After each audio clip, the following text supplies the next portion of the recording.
شروع اللہ کے نام سے جو سب پر مہربان ہے، بہت مہربان ہے۔ اے پیغمبر کہہ دو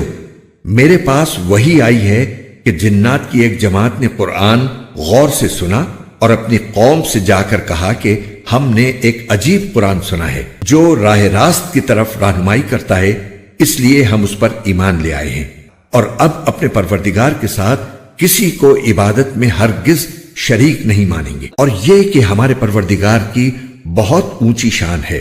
اس نے نہ کوئی بیوی رکھی ہے اور نہ کوئی بیٹا، اور یہ کہ ہم میں سے بے وقوف لوگ اللہ کے بارے میں ایسی باتیں کہتے تھے جو حقیقت سے بہت دور ہیں، اور یہ کہ ہم نے یہ سمجھا تھا کہ انسان اور جنات اللہ کے بارے میں جھوٹی بات نہیں کہیں گے، اور یہ کہ انسانوں میں سے کچھ لوگ جنات کے کچھ لوگوں کی پناہ لیا کرتے تھے، اس طرح ان لوگوں نے جنات کو اور سر پر چڑھا دیا تھا۔ اور یہ کہ جیسا گمان تم لوگوں کا تھا، انسانوں نے بھی یہی گمان کیا تھا کہ اللہ کسی کو بھی مرنے کے بعد دوسری زندگی نہیں دے گا، اور یہ کہ ہم نے آسمان کو ٹٹولنا چاہا تو ہم نے پایا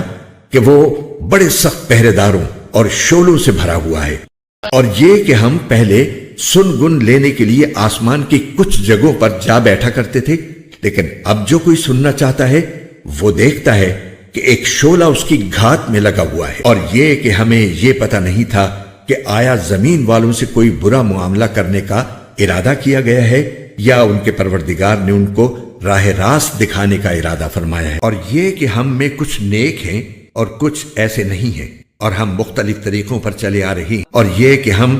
یہ سمجھ چکے ہیں کہ نہ ہم زمین میں اللہ کو عاجز کر سکتے ہیں اور نہ کہیں اور بھاگ کر اسے بے بس کر سکتے ہیں۔ اور یہ کہ جب ہم نے ہدایت کی بات سن لی تو ہم اس پر ایمان لے آئے، چنانچہ جو کوئی اپنے پروردگار پر ایمان لے آئے تو اس کو نہ کسی گھاٹے کا اندیشہ ہوگا اور نہ کسی زیادتی کا۔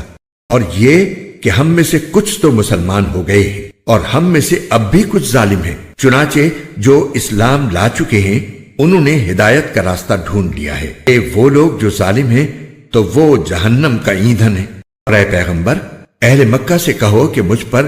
یہ وحی بھی آئی ہے کہ اگر یہ لوگ راستے پر آ کر سیدھے ہو جائیں تو ہم انہیں وافر مقدار میں پانی سے سیراب کریں تاکہ اس کے ذریعے ان کو آزمائیں، اور جو کوئی اپنے پروردگار کی یاد سے منہ موڑے گا اللہ اسے چڑھتے ہوئے عذاب میں پرو دے گا۔ اور یہ کہ سجدے تو تمام تر اللہ ہی کا حق ہے، اس لیے اللہ کے ساتھ کسی اور کی عبادت مت کرو۔ اور یہ کہ جب اللہ کا بندہ اس کی عبادت کرنے کے لیے کھڑا ہوا تو ایسا معلوم ہوا جیسے یہ لوگ اس پر ٹوٹے پڑ رہے ہیں۔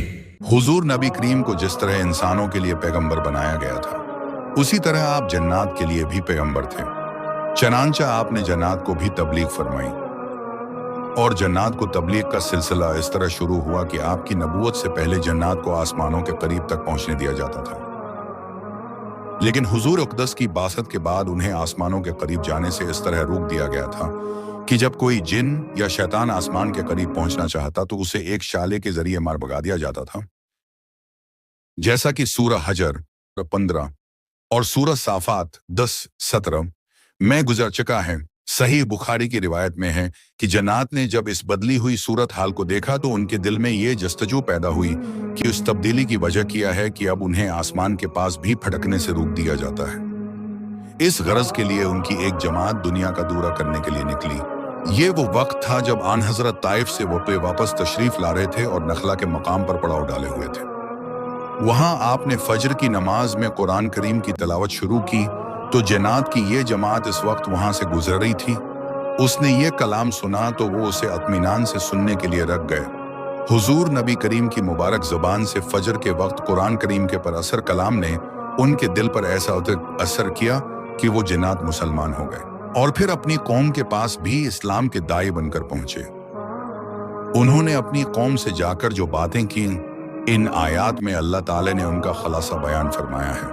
اس واقعے کی طرف مختصر اشارہ سورہ احقاف 23 میں بھی گزر چکا ہے۔ اس کے بعد جنات کے کئی وفود آن حضرت کی خدمت میں آئے اور آپ نے انہیں تبلیغ و تعلیم کا فریضہ انجام دیا۔ اس سے مراد کفر، شرک اور بد عقیدگی کی باتیں ہیں، یعنی اب تک جو ہم غلط عقائد رکھتے رہے۔ اس کی وجہ یہ تھی کہ سارے انسان اور جنات یہی عقائد رکھتے تھے، اس لیے خیال یہی ہوا کہ اتنے سارے لوگ جھوٹے عقائد نہیں رکھتے ہوں گے،